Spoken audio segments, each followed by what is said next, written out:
Hello everyone အားလုံးပဲမင်္ဂလာပါဒီနေ့မှာတော့ arithmetic and algebra ပိုင်းနဲ့ကပုံစံလေးတစ်ပုဒ်ကိုအကုန်လုံးနဲ့တူတူတွေ့ပြချင်ပါတယ်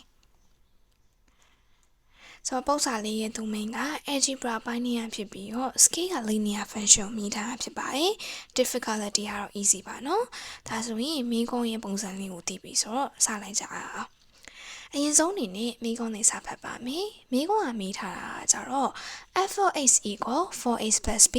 for the linear function fb is a constant and f of b equal 28 what is the value of b တဲ့ဆိုတော့ b ရဲ့ value လေးမိထားတယ်ပြီးထားရဲ့ b ချက်တွေကကြတော့ f of x equal 4x plus b ဆိုတဲ့ equation လေးတစ်ခုရယ် f of 7 equal 28ဆိုတဲ့ဟာလေးတစ်ခုရယ်ပြီးထားပါတယ်အဲ့တော့ကျွန်တော်အနေနဲ့ဘာကိုရှာပေးရမှာလဲဆိုရင် b ရဲ့တန်ဖိုးလေးဒီနေရာမှာရှိရင် b ရဲ့တန်ဖိုးလေးကိုရှာပေးရမှာဖြစ်ပါတယ်အဲ့တော့ဒီပုံစံလေးစမတွက်ခင်မှာပေါ့နော်ကျွန်တော် function ရဲ့သဘောတရားလေးကိုပြန်နှွှဲကြည့်ပါမယ်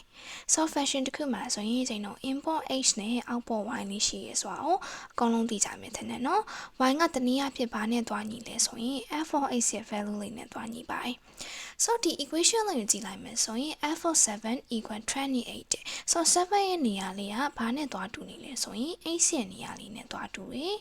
ပြီးတော့သူ့ရဲ့ output တစ်ခုလုံး f of 7ကတော့ဘာနဲ့တွားညီလဲဆိုရင်28နဲ့တွားညီပါတယ် output ဆိုတော့ကျွန်တော် y နဲ့တွားညီမှာပေါ့ဒါဆိုရင်ကျွန်တော် import နဲ့ output value လေးတည်ပြီဆိုတော့ f of x equal 4x plus b ဆိုတဲ့ equation လေးမှာသူပေးထားတဲ့ import ရဲ့ value တနည်းအားဖြင့် x equal 7ကိုဒီနေရာမှာအစားသွင်းကြည့်မယ်ပြီးတော့ output ရဲ့ value 28ဒီနေရာလေးမှာ28ကိုအစားသွင်းပြီးတော့တွက်ကြည့်ရအောင်so အရင်ဆုံး equation လေးရင်ပြန်ရေးပါမယ် f of x equal 4x plus b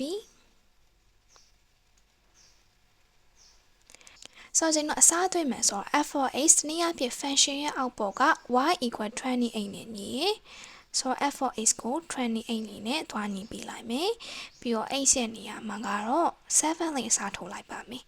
ဒါဆိုရင်ကျွန်တော်သိချင်တဲ့ b ရဲ့ value လေးကိုရှာထုတ်လို့ရပါပြီဆိုတော့4ခုနဲ့4က28ဆိုတော့28 plus b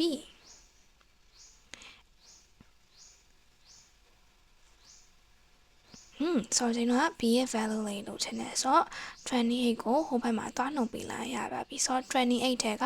28ကိုနှုတ်တော့0ကျန်ပါတယ်ဆိုတော့ b ရဲ့ value လေးဆိုရင်အဖြေ0ဆိုပြီးတော့ထွက်ပါလိမ့်မယ်အဲ့တော့အဖြေမှန်လေးဆိုရင် e လေးဖြစ်သွားပါတယ်